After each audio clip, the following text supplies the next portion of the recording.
Good morning and welcome to Coffee Time with Kauffman, the comfortable place to talk about women's leadership. Today we are talking about goals and grit. But before I get into that, my name is Maria Kauffman and I'm a life coach. We have Jennifer Hocutt as our guest today. Hey there. Jennifer helps people achieve their professional goals, one resume, career, business strategy, and professional development training at a time. She is a strategist, consultant, motivational butt kicker. Good morning, Jennifer. Thank you so much for being on the show. Oh, hey, it is totally my pleasure. Happy Friday, everybody. We made it through another week. Yay, us. Woohoo. So what are you drinking? Okay, so I have my Strong as a Mother cup, Oh, which I love. so cool. Because I'm a mom, but I'm strong as a mother too. So I'm drinking a white chocolate mocha, my favorite. I love white chocolate mocha as well. I have a little bit of French vanilla creamer in my dark roast, which is my normal. Yeah, I'd love to be drinking a white chocolate mocha. Good for you. And I love the mug. I might have to do a little screen capture and send some hints to my daughter. Yes, I love it. Target. I think it's Target. And she loves Target. That is so awesome. So I've been hanging out with Jennifer. Jennifer is just so amazing. Jennifer has a wonderful group called Goals and Grit. They call themselves Goal Gritters, which I just totally fell in love with as soon as I heard the term. Jennifer has a magical way of building just such a warm community, as I'm sure you already get the vibe from Jennifer. Help us understand a little bit about what you do. And certainly, hopefully, we have some time to talk about that community. Help us understand how we got together and what you do for people. Yeah, so I'm super excited. Marie and I are kind of new to each other's worlds, but I don't know how I've survived so long without her. So I'm so glad to now have her in my world and stepping into that. So meeting through other people, this is what networking is all about. I'm not an avid networker, but I really push myself to put myself out there. And when I meet amazing people like you, I am reminded of why networking is so important. So you meet those people in your life that it's like, how have I made it this far without this individual? This is why. So if you hate networking, this is what you're missing out. You're missing out on these wonderful opportunities. So thank you for having me. Yeah, I'm a strategist all the way around. I strategize on business for small businesses and entrepreneurs, helping them get the foundational groundwork laid so that they can be successful and grow their business, because a lot of times we overlook the processes that need to be put in place so that we can grow and expand upon our businesses. And I was guilty of that even as a strategist. And then I also help people in their careers. So career transitions, or they find themselves in a spot where they're back on the job market, whether due to their own choices or somebody else's. And so helping them navigate that, because that's an emotional place to be and not always fun. But when you have a solid strategy in place, it doesn't have to be so energy sucking and emotionally draining. And so I partner with them to help them achieve the career dreams that they deserve and desire. awesome. So just to kind of piggyback on that, there was, I know we were in a networking group together, like you said, we'd had a little chat last night, lots of people in there. So it was kind of like when you're in those groups, it's almost like being in a room full of many people, and you can spot somebody from far across the room and just be kind of like, well, there's something about that person that I want to get to know. And I think that's the way it happened for me. I was seeing some of your posts on LinkedIn. We had some mutual friends, and in the back of my mind, it was just like, oh, Jennifer Hocutt's got something. And then somehow along the way, I don't even know how it was. I somehow connected you with resumes. Yes. Yeah. And then I was like, ooh, because, that's definitely, I wouldn't call it like my wheelhouse type of thing. so you and I eventually got an opportunity to get together and have some one-on-one discussions, to totally hit it off like we were girlfriends from way back. Yeah. A lot in common.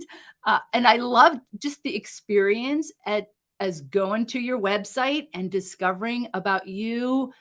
There was this comfortable, really, really warm and inviting. I mean, everything about it, not only your website, but once I booked a call with you, everything that led me into that space, including our lovely conversation, just speaks tribute to, I think, who you are. And then joining and having some participation in your awesome Facebook group, Goal Gritters. Yeah, I love that. And I thank you so much for the feedback, because I don't care who you are. Everyone hates their website. I don't, what is with that? I don't even understand it. Right. But I have redone it. I have a designer, and she does everything I say. And then I'm like, oh my God, it's so beautiful. Right. And I go and look at everyone else's, and everyone else's is phenomenal. Like, I love yours. I'm like, oh, I love what she did there. And so that feedback, it's like the hair, right? You have straight hair, you want curly. You got curly hair, you want straight hair.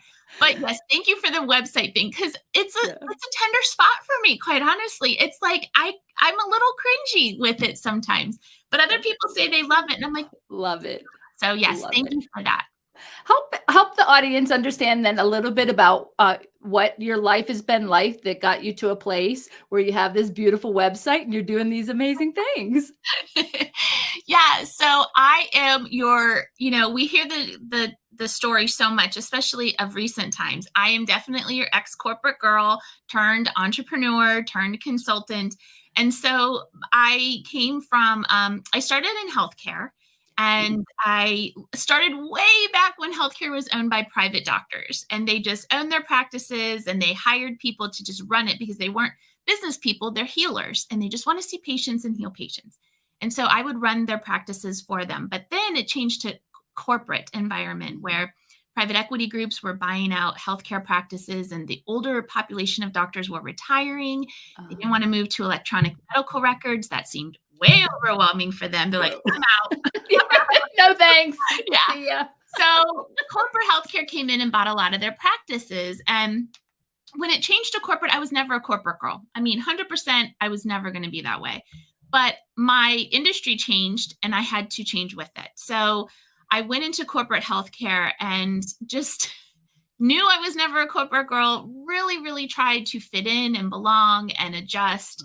And it just never really happened for me. I lead from the back. So I love to push my teams forward. I love to be somebody who motivates them and shows them the way, but gives them the empowerment and motivation for them to take the action and put themselves at the forefront.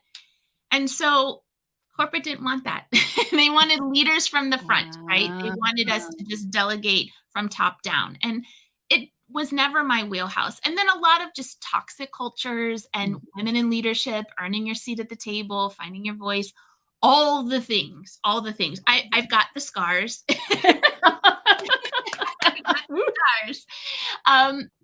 So I just had enough. I just couldn't do it anymore. But what to do? What to do? You've got 20 years and degrees, and what to do? How do you reinvent yourself?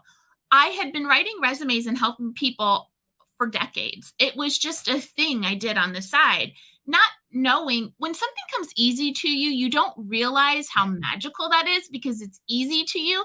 And in my head, I'm thinking, this is no-brainer stuff. You guys are just being lazy. Like, you just don't want to write your own resume. But that's fine. I love to do it. I got you. And then I realized I really struggle here. Like, this is a struggle. Like, okay, all right, already, I'll do it. Yeah, but like, okay, you're missing some of the good stuff.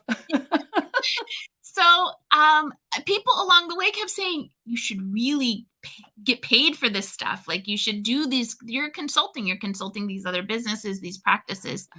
And then when I just had enough in my last position, I just decided, I'm going to go for it, because I changed different specialties.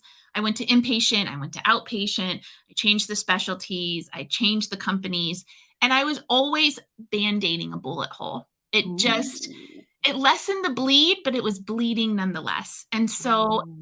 when do you say Ooh. enough is enough? That's great wisdom. Yeah. Great wisdom. At the time though that it's happening, do you have that awareness, or are you just really just and then it's later that you reflect and you're like, "Oh, I was really just putting a Band-Aid on that one."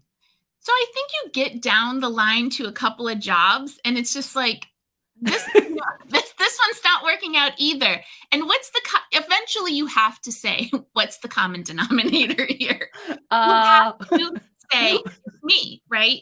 I am not feeling good about this. I've tried this, I've tried this, I've tried this. And I think my last position 90 days in, I was like, no, no, oh, I wow. cannot. Awesome. Oh my gosh. Like the more I get to know you, the more commonality. I Yeah. love it. Okay. So I'd love to tickle this a little bit. Yes. So I too was, I guess at that point, and what that point means to me is I was trying these things and just getting frustrated. Also, in the repetition, in the cycles, I'm looking at it like who's the common denominator here?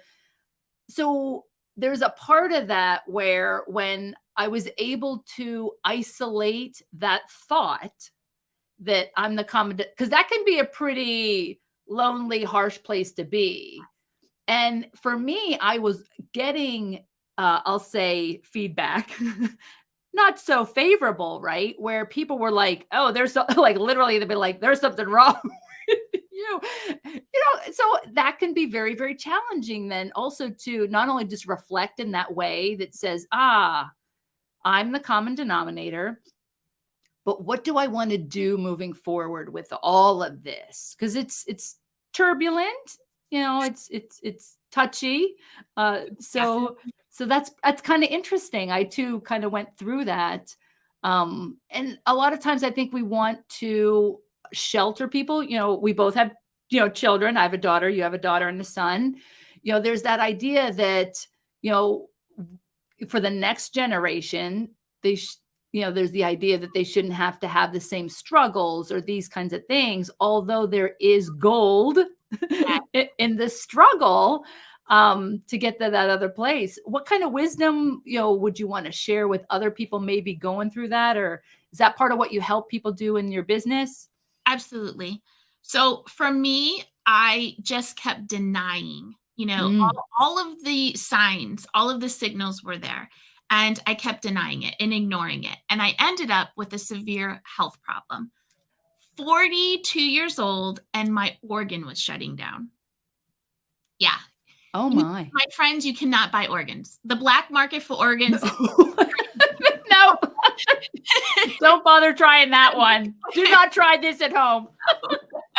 so I'm like, I can't buy an organ here. So it was stress. When my doctor said, this is just not normal. This is not normal. And if you don't solve this, your organ is going to shut down and you're going to have severe repercussions for that. And you're going to end up living a life you don't really want to live. And he said, you have to make changes. And I'm like, yes, you are so right.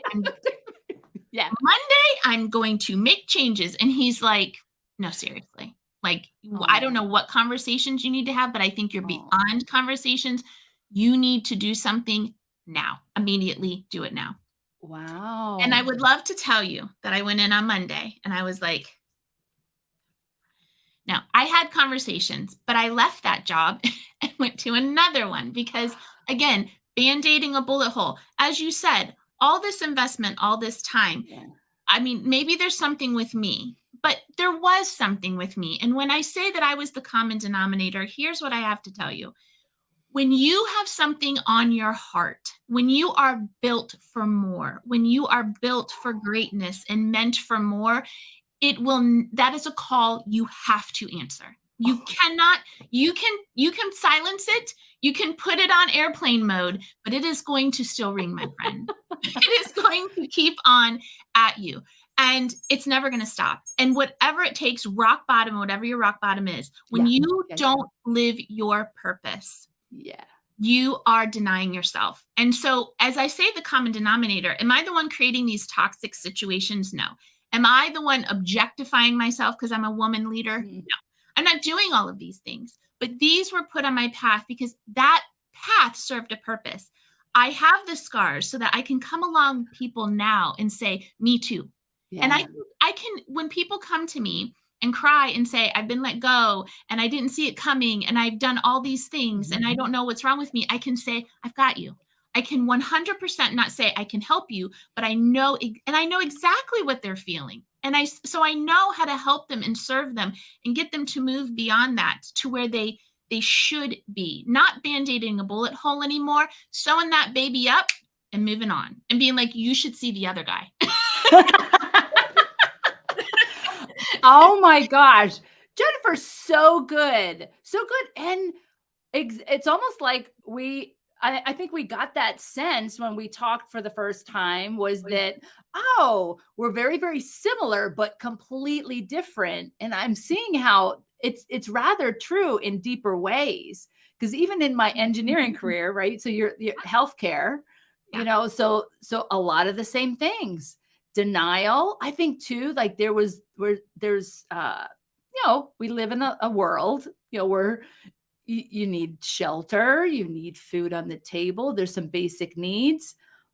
Our careers, those careers that I'd love to also get back into how you even started the origin of how you got into healthcare. What were those skills and talents you had?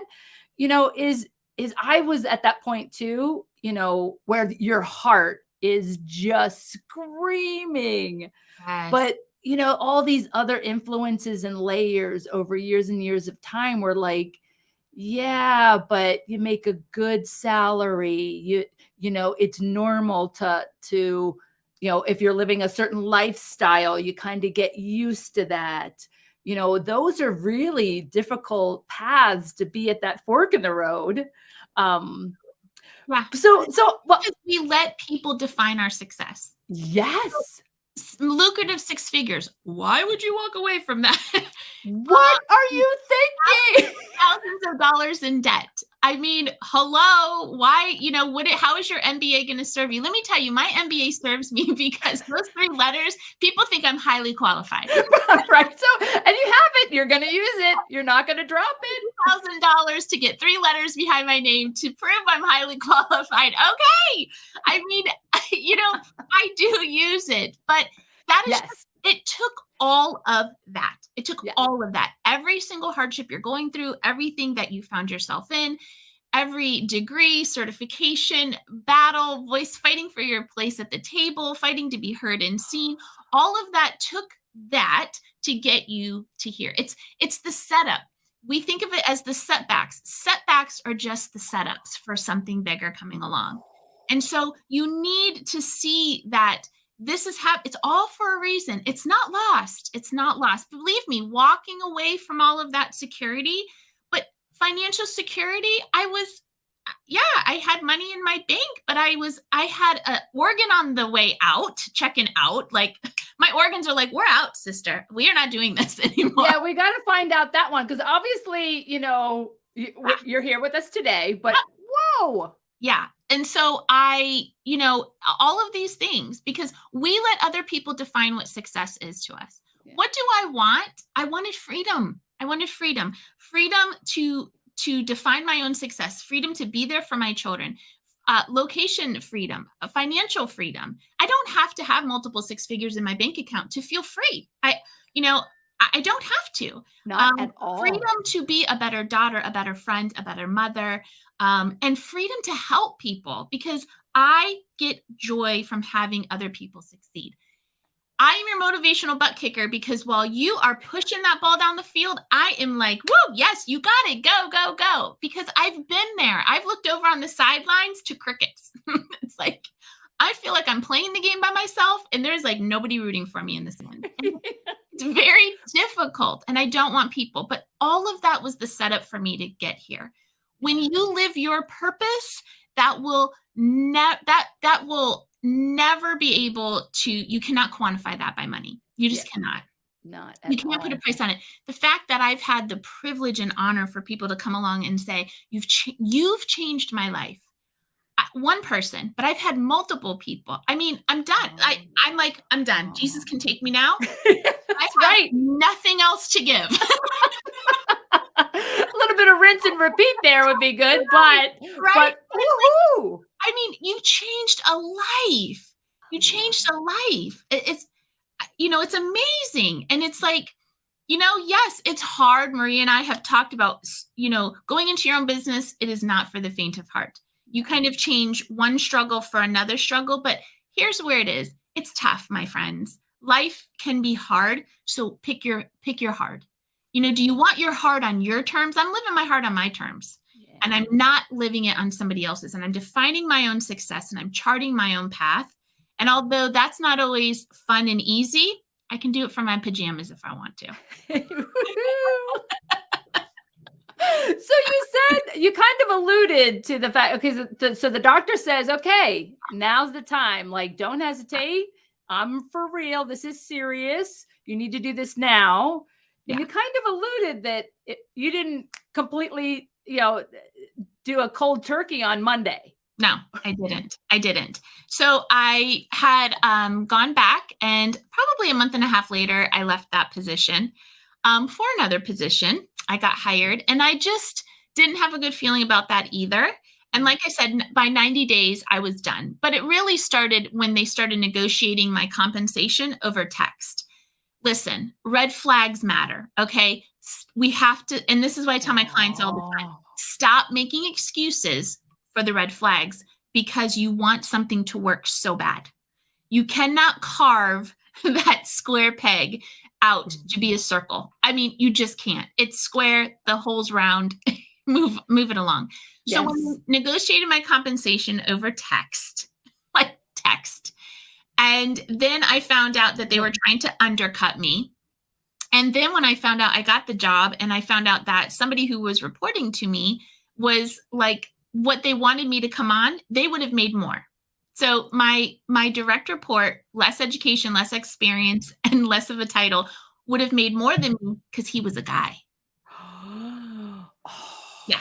So don't get me started. I know, right? It's like the blood's bubbling. I know, exactly. And so I hear all these things. And when it came to a point where he wanted me, I'm talking 20 years in the healthcare industry, highly educated. I've got this, like I've got a long resume.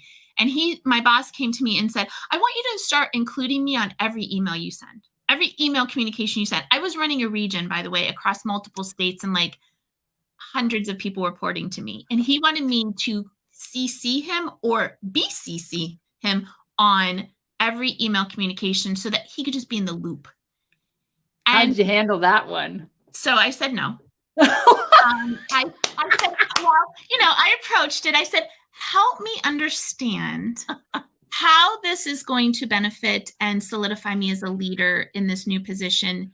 First, I will not be CCU because I feel like blind copy with my boss on it is shady. I mean, that's just shady. Nobody would trust me if I did that. And then number two, it just makes me look like I can't, like, why is she putting our boss on everything? And so a boss that he didn't even like him. So I'm like, I want to distance myself from this dude as much as possible. Like, I already know people don't like him. And so, nice. I said, well done. And he didn't like that. And so it was, why, you're giving me pushback. Every time a woman speaks up about something, it's pushback. It's not like we can have a dialogue of like, help me understand, get me to where you're seeing this, give me your perspective. It's like, oh, I told her something and it's pushback. So all of these were I was just tired. And so that was 30 days in. And by 90 days, I was like, I'm giving myself 1 year. 1 year. August 17th, 2019. I'm going to work my strategy every single year. And if I can make it happen, I'm leaving. August 17th, 2019. I'm going to leave. So I gave myself 1 year to check out. And on July 17th of 2019, I was invited to leave.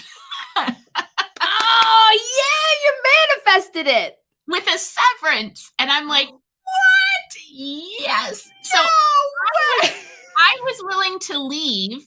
and leave on like my savings and just really cut back. And I worked my strategy and I saved all this, for the whole year.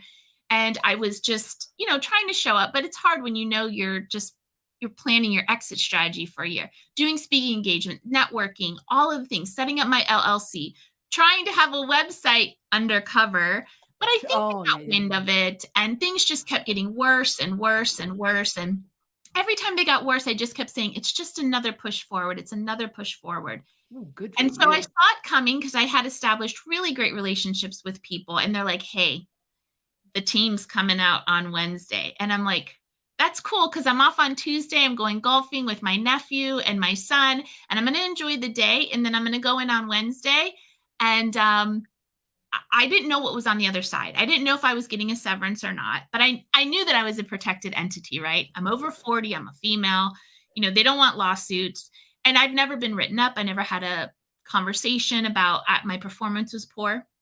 And so I went in to the bathroom before I went into the office, and I just said a little prayer. I just said, Jesus, my bank account, you know it. On the other side of this door, if it's a severance package with this amount, then I won't ask any questions. I'll go into my business 100%, wholeheartedly, full force, full time, and I won't ever question it. Times will get tough. I won't ever question you. This is what I need from you, though. I need this from you. This is what I need on the other side of the door. And if it's there, I won't ever look back. And that's exactly what was there. Exactly. Oh my gosh, I'm like on the edge of my seat here. Like, I went in, literally took like 7 minutes. I was like, they were just shocked. They thought they were blindsiding me. They thought I'd argue and be tears. I had everything packed up. I had my credit card ready. I had my laptop, the charger, mouse, everything. I'm like, yes. And here you go. And here you go. So 7 minutes, and they were just like shocked. And I even told them, I said, in this envelope is my resignation letter. Because if you weren't going to let me go today, I was going to resign. Of course, I was going to work my month and a half to 2 months or whatever. But long story short, I had a severance so I left in July, and the whole rest of the year I didn't have to worry about money. And I would not have had that if I would have stuck to my plan in August. I would have stayed till October because I would have given a notice and all of these things. And I got to walk out free. I never, ever, ever shed a tear. I feel like that was my sign. I'm a bonehead. So Jesus knows he's got to he can't send me bluebirds and butterflies. Like he has to literally like a real, yes, like hello. Real hit on neon. I can't do the read into things. So, no subtle hints. No, just tell me. Yeah. So I've out had loud, days, right?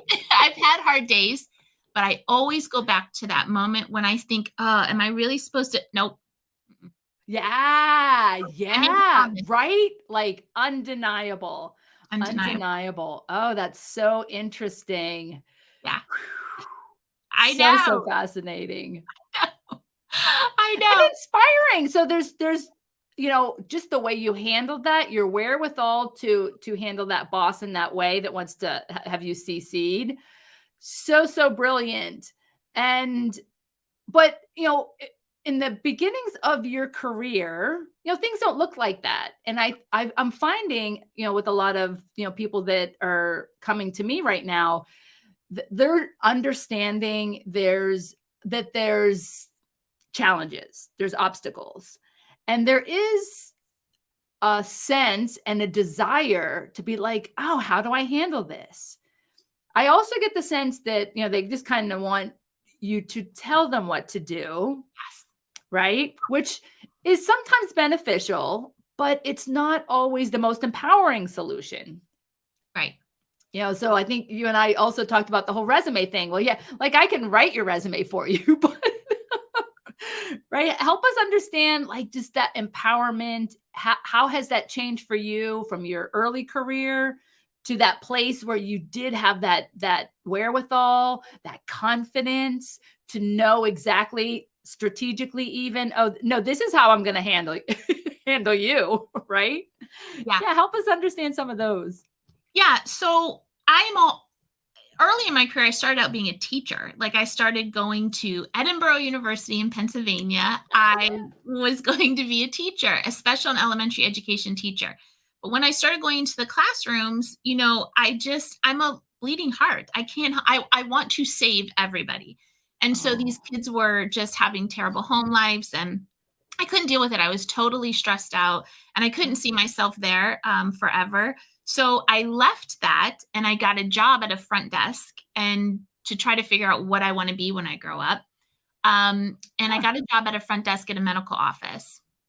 And so, my first job, I was like a barista at a coffee shop.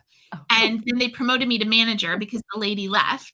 And that was my first leadership experience. And I loved it. I was like 21 and I'm like, ooh, I really love this. And so that ignited the leadership nerd part of me. Cool. So I loved the leadership part. And then I took a job at a front desk in a medical office and just moved my way up into the management position and did all of the positions in the office and then went into management and just was there for forever. So I fell into that position because I was young and in my early 20s, and I just recognized that this wasn't a good fit for me. Like, I can't do this. I literally can't want to feel like I want to threaten parents at the parent teacher conferences. Like, but not advisable. I'm going to get arrested. Like, I'm going to be a teacher with a record.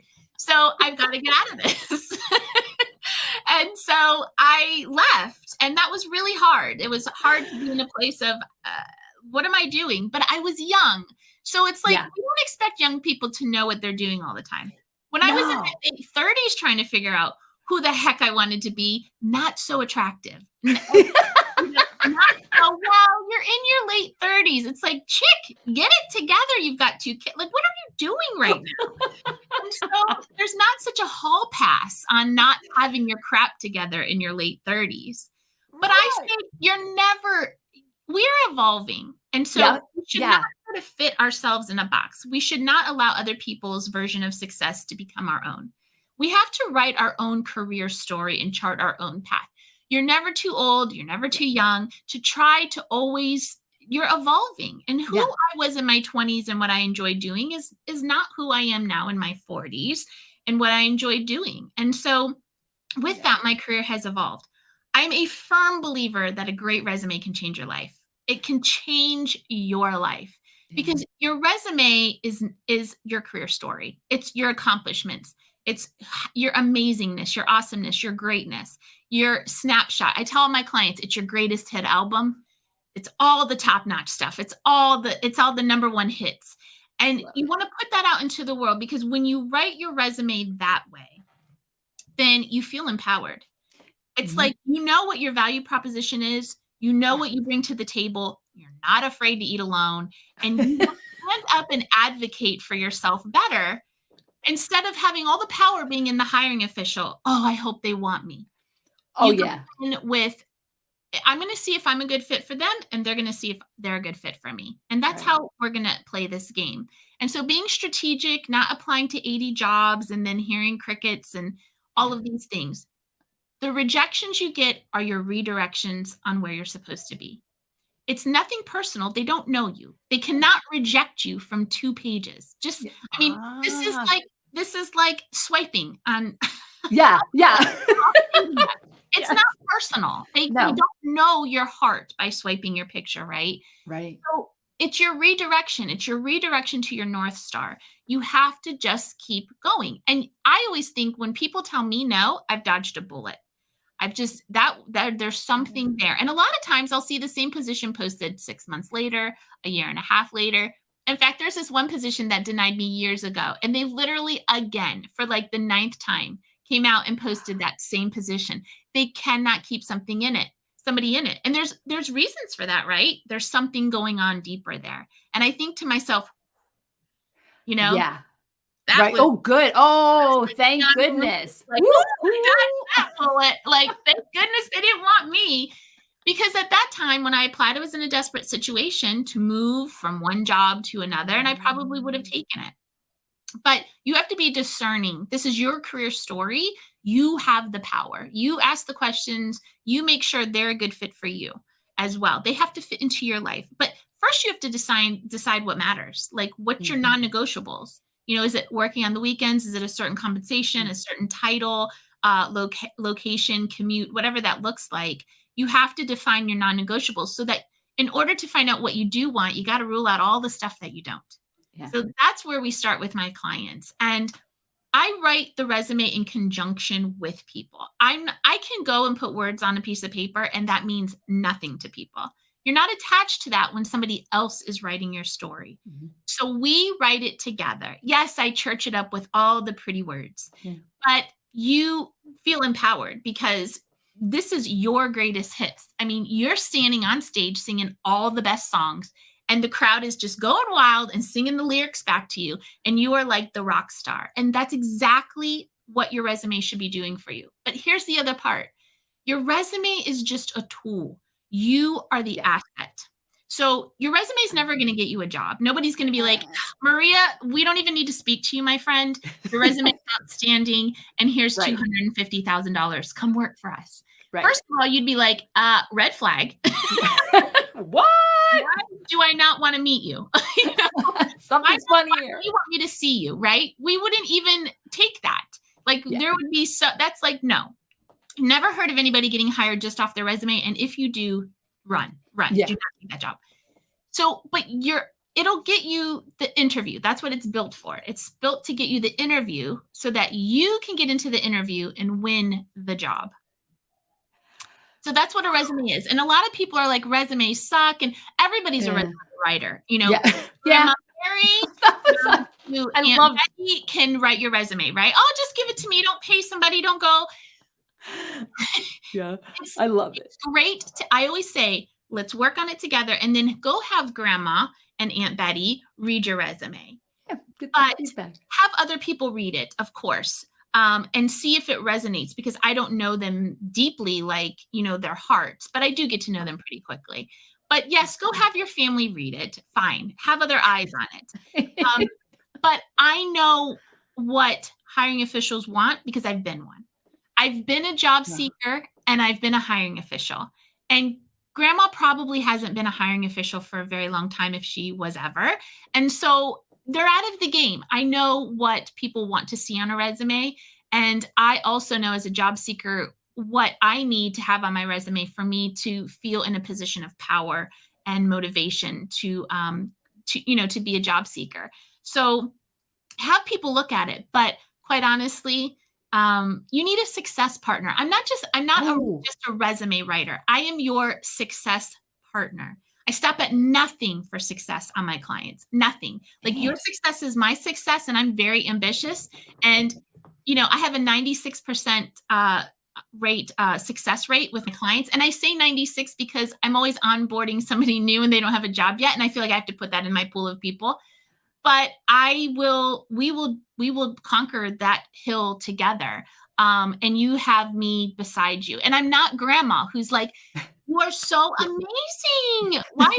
I'm going to cheer you on, but I'm also going to say that's not the job for you. You're selling yourself short. Do not. That is not the right move. Here, let's really dive in and figure this out. Is this really what you want? You keep making excuses.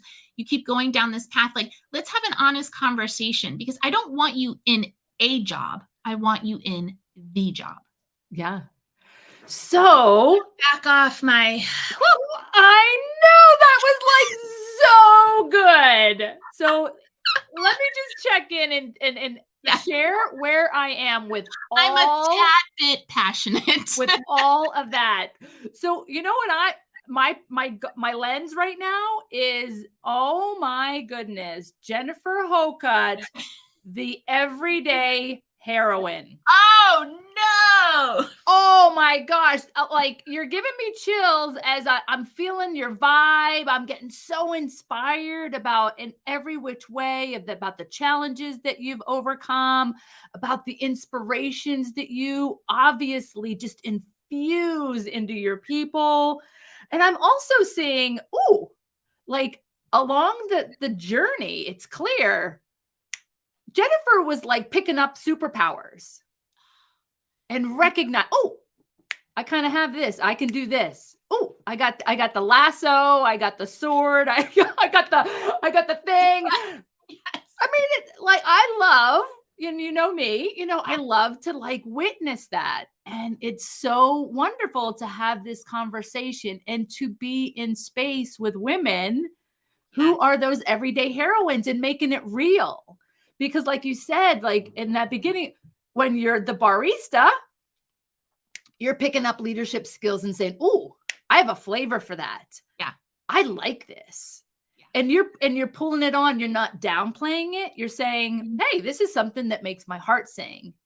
Yes. And then you just casually show up and, I say casually, right? I get this feeling it's like, "Oh yeah, I take this desk job and, it's just the start of an amazing career. It's just, I'm just showing up for Yeah. work." Yes.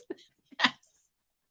That's kind of how it is. I mean, I swaggered in and answered phones, not knowing, where that's going to lead, right? Like having no idea. It's brilliant though. And that's so great because, to kind of touch on it, I'd love to touch on your community of goal gritters. That's the grit, Yeah. right? Yeah. Yeah. Listen, your journey, like, don't just have blinders on. Like, here's the goal line, and I'm just going forward, right? I'm just focused on the goal. There's so much beauty in scenery along the journey. And I'm all about taking the road less traveled. Success is not it's not linear. It Yeah. is not. It is squigglies. And in the mess is the message. That's what it's there for. There's magic in the mess. The mess serves a purpose. It needs to be there. You need to be there. It challenges you. It pushes you. It helps you get outside the box. I'm not a risk taker. I'm totally not a risk taker. Like, I'm a Really? go with what you know kind of person. Even every time my husband orders something crazy off a menu, I'm like, Uh, go with what you know. You always get tacos here. I don't know why you went with the ribs. I mean, that was crazy. Right. Like, I am not a risk taker. It makes me feel gravely uncomfortable. Really? Yes, yes, I'm not a that's why it was so hard. Sometimes you want something Ah, to fit so bad. So yeah. bad that you're willing to Yeah. sacrifice so much, your own well-being, your health, your happiness, because it's just what's on the other side is so scary because it's unknown.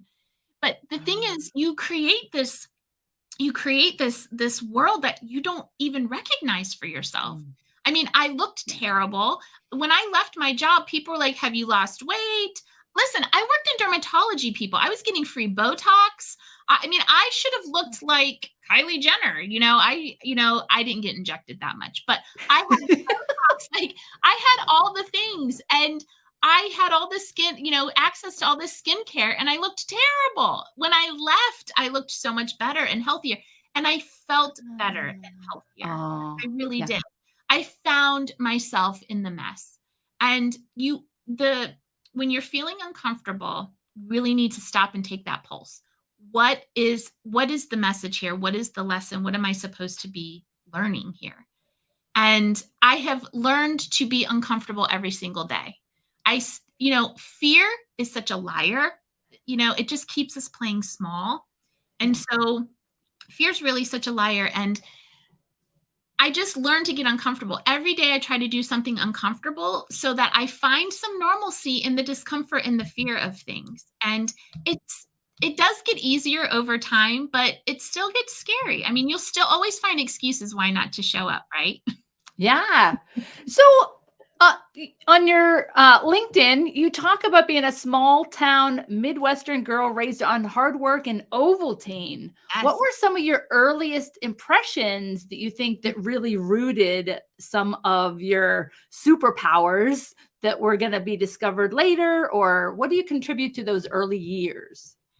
So I was raised by a single mom, and my parents met in high school, and I was unplanned, shall we say. And so my parents, my mom got pregnant and they got married very young. And so it just ended up not working out. And I grew up in a Midwestern town, just a small town outside Cleveland, Ohio, where you just work hard. That's just how it is. I mean, Marie, Mhm. you're in Pennsylvania. I mean, you Yep. just work hard, Yep. and that's how that you work hard and you make a good living. And so I was raised on working hard. Everyone in my family worked hard. And so I was raised by a single mom who worked as a waitress at night and went to school during the day. to finish her college degree to make a better life for us. And so I saw my mom working hard, but I saw the struggles and the challenges that she faced. And I also realized that you can only have yourself to rely on. So early on, I knew, sorry guys, you don't rely on a man. Not top of the list there. So, you just have yourself and you push through. And I saw my mom struggle, but I saw her do the best by us. And she has always been an excellent mother, setting the bar so high. And there was nothing she would have ever not done for me and to give me the best life ever. But we struggled financially, and we lived in a little tiny apartment. I ended up going to a private school because my grandmother sent me to a private school. And so I started private school with everybody who lived in big fancy houses with a mom and a dad. And I lived in a small tiny apartment with just my mom. And those are just realities, right? Sometimes that was hard to digest.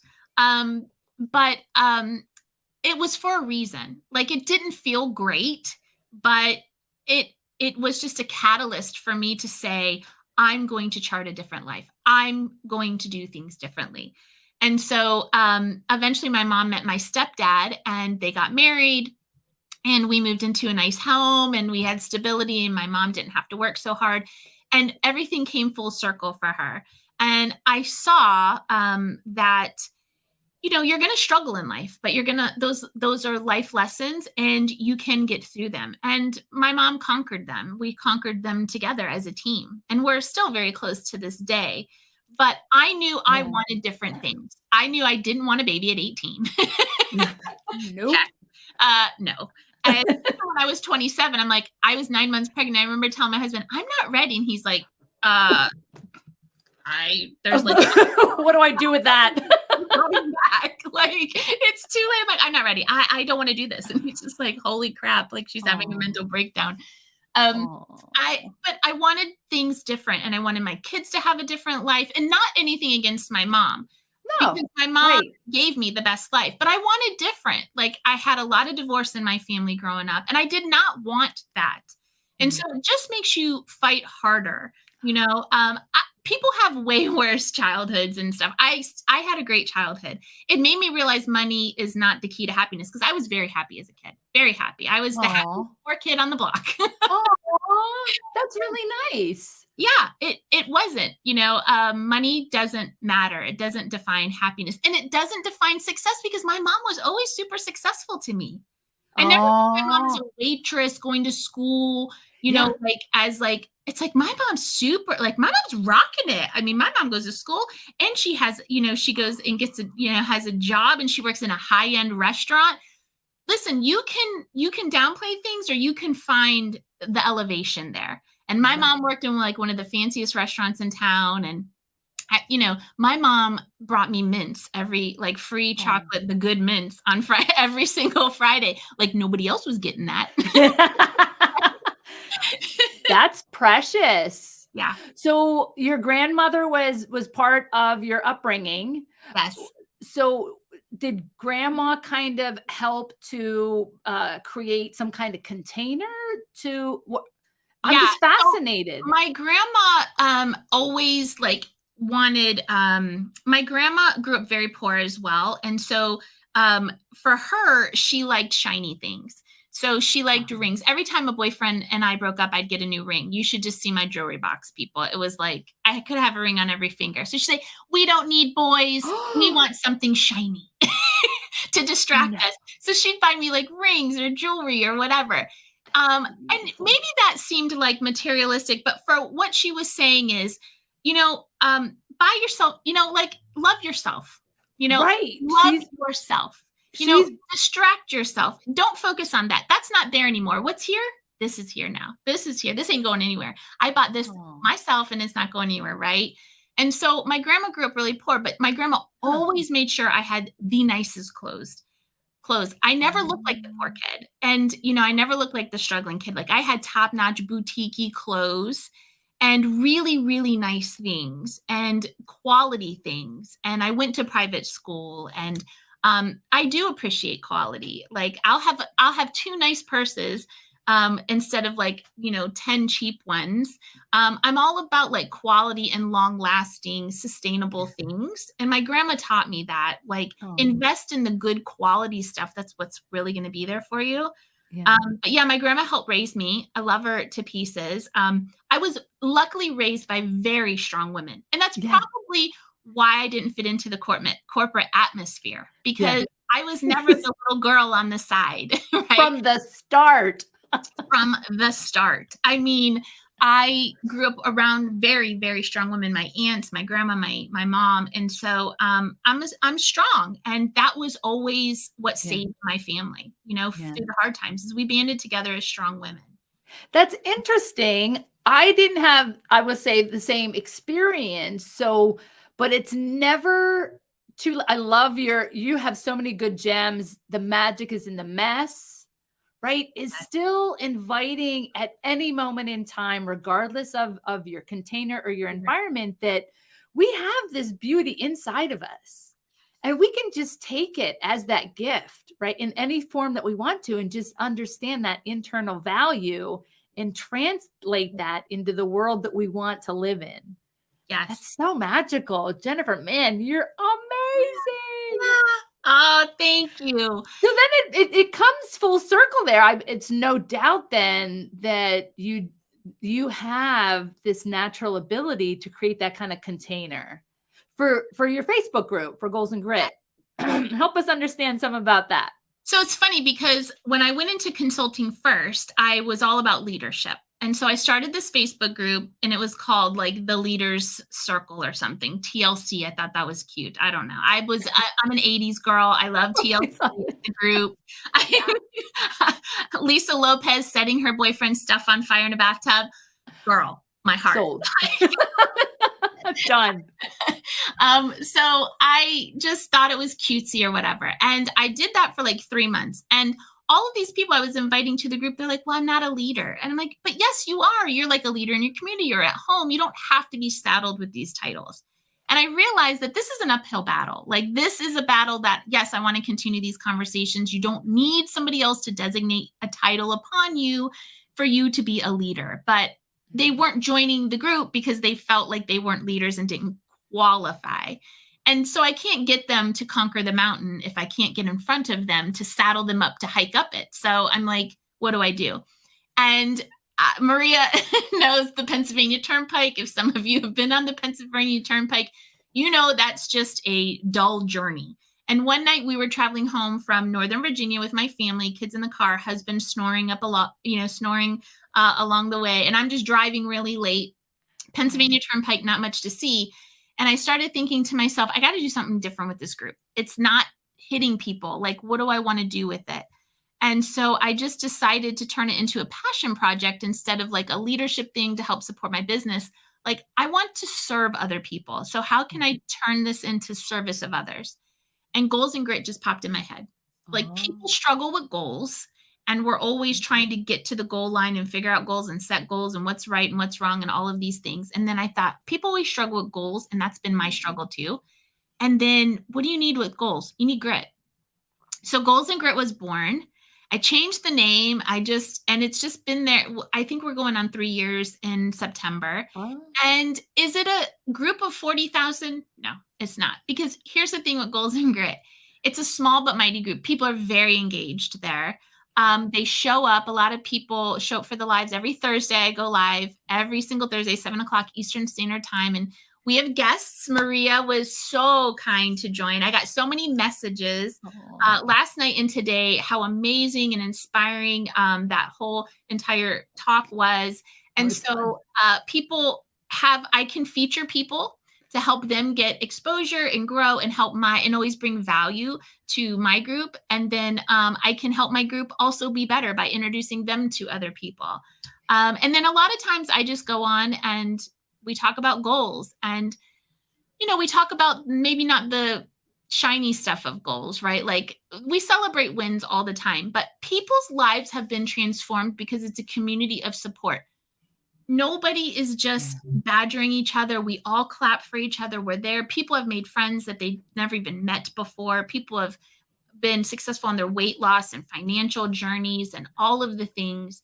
And I've just loved every single minute of it. It's been a tremendous group, a tremendous community. And I suggest you guys check it out if you want to join. We are always happy to have more goal gritters join us. If you're looking for highly ambitious, driven people who are just like me and you, just trying to find their way and live the life that they know that they want to pursue. The one thing I always say in the group is, I don't care where you are, who you are, or what you're doing. Your ultimate goal should be happiness. That should be everybody's ultimate goal. When we ask little kids, what do you want to be when you grow up? I want them to say happy. Yes. We need to stop saying titles and jobs and all those things, because that's what you do. That's not who you are. What do you want to be when you grow up? I want to be happy. I want to be happy. I love it. So important. Yeah, I do talk about that as well. You know, I think that truly is that place, that inner place that's going to drive you into these unstoppable goals. Yes. Yes. Awesome. So they named themselves Goal Gritters. I mean, we got shirts. We are like a Goal Gritter gang, a gang of the good gangs. And so we have shirts. We do challenges. We just, we set intentions for the week and stuff. And so it's just a really good place to find. It's just a really good place to go to and be vulnerable and show up and know that people are just rooting for you, and you can acquire 400 friends just like that. Awesome. So the link is here, and I've been showing the link also to your website. Any other information on how to get in contact with you, or anything you'd like to share as we kind of bring this to a close? Unfortunately, it's been such an amazing conversation with you, Jennifer. Thank you so much for all of your nuggets of wisdom. Yeah, I am there for you. So, if you're looking for someone to cheer you on, definitely join Goals and Grit. And if you just want to learn more about me, you can go to my website. I wrote all the copy there. So it is me. That website is totally me, as uncomfortable as I feel about saying, I do write about chips and salsa and good margaritas. I mean, it's a storyline. So I'm a real person. I'm here. I want people to be successful. I want to make an impact while making an income, because I like my Oreo cookies. I'm not a picky girl, but I do need some food. And so I do like my Oreos. So I'm not all about, my business is really in service of others, in the service of success of others. So I would love to connect. You can go to my website and connect with me there and see what I do and see how I do it. And more than anything, you've just acquired a cheerleader, because whether we work together or not, I'm rooting for you all the way. And go get them, Goal Gritters. So important. I like to say that there's more people out there in support of you than you have any idea about. So thank you. I do have a closing quote that I'd love to share from Maya Angelou that goes like this: success is liking yourself, liking what you do, and liking how you do it. Thank you for being a part of the conversation, for inspiring women's leadership. Coffee Time with Kauffman is the comfortable place to discuss women's leadership, because I am on a mission to help the world discover the truth about what women are capable of. When you are ready for your leadership mastery makeover, go to mariakaufman.com and click on Consult a Coach, where you can schedule time with me for an empowerment session. Have a great week and enjoy your adventures and journey responsibly. Jennifer, thank you so much for your time. You have been such an amazing guest, and I'm sure everyone is completely inspired, as I am, from all of your wisdom. Thank you. Thank you. Bye-bye.